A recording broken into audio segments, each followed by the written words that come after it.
Break બાદ હવે આગળ વાત કરીએ તો ઓપરેશન સિંદૂર પાકિસ્તાને કર્યો જમ્મુમાં રહેણાંક વિસ્તારમાં ગોળીબાર, ઘરોને થયું નુકસાન, સામે આવી તસવીરો। પાકિસ્તાન તરફથી સતત થઈ રહેલા હુમલાઓ વચ્ચે જમ્મુ કાશ્મીરના અખનૂર સેક્ટરમાં રાતથી જ બ્લેકઆઉટ જાહેર કરવામાં આવ્યું છે। પાકિસ્તાન દ્વારા રાત્રે કરાયેલા હુમલા પછી જમ્મુ કાશ્મીરથી સવારની તસવીરો સામે આવી છે। ભારત અને પાકિસ્તાન વચ્ચે તણાવ સતત વધી રહ્યો છે। બંને દેશો યુદ્ધની અણી પર ઊભા છે અને તેમની સેનાએ તૈનાત છે। ગઈકાલે રાત્રે બંને દેશો તરફથી મિસાઇલ હુમલા કરવામાં આવ્યા। ભારતે પાકિસ્તાનના 4 એરબેઝને નિશાન બનાવ્યા છે। આ સાથે પાકિસ્તાન દ્વારા ભારતના ઘણા શહેરોને નિશાન બનાવવામાં આવ્યા હતા, જેને ભારતની એર ડિફેન્સ સિસ્ટમે નિષ્ફળ કરી દીધા।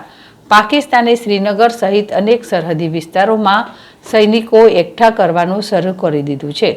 સૂત્રો પાસેથી પ્રાપ્ત માહિતી અનુસાર શ્રીનગર અને આસપાસના વિસ્તારોમાં પાકિસ્તાન સાથે ભારે અથડામણ ચાલી રહી છે। સેનાએ આ વિસ્તારમાં સપાટીથી હવામાં પ્રહાર કરતી મિસાઇલ સિસ્ટમ એક્ટિવ કરી દીધી છે। જમ્મુમાં ગોળીબારથી નુકસાન। પાકિસ્તાન દ્વારા રાત્રે કરાયેલા હુમલા પછી જમ્મુ કાશ્મીરથી સવારની તસવીરો સામે આવી છે। ગોળીબારના કારણે જમ્મુ શહેરના રહેણાંક વિસ્તારોને નુકસાન થયું છે। ઘણા ઘરોને નુકસાન થયું છે। જમ્મુ કાશ્મીરના ઉરીમાં પાકિસ્તાની ગોળીબારમાં ઘરો અને મિલકતોને ભારે નુકસાન થયું છે। આ ગોળીબાર નાગરિક વિસ્તારોને નિશાન બનાવીને કરવામાં આવી રહ્યો છે। અખનૂરમાં બ્લેકઆઉટ।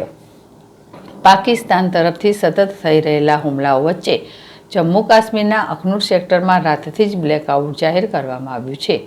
સંરક્ષણ સૂત્રોના જણાવ્યા અનુસાર ભારતીય સેનાએ જમ્મુ નજીક પાકિસ્તાની ચોકીઓ અને આતંકવાદી લોન્ચ પેડ્સને નષ્ટ કરી દીધા છે, જ્યાંથી ટ્યુબ લોન્ચ ડ્રોન પણ લોન્ચ કરવામાં આવી રહ્યા છે।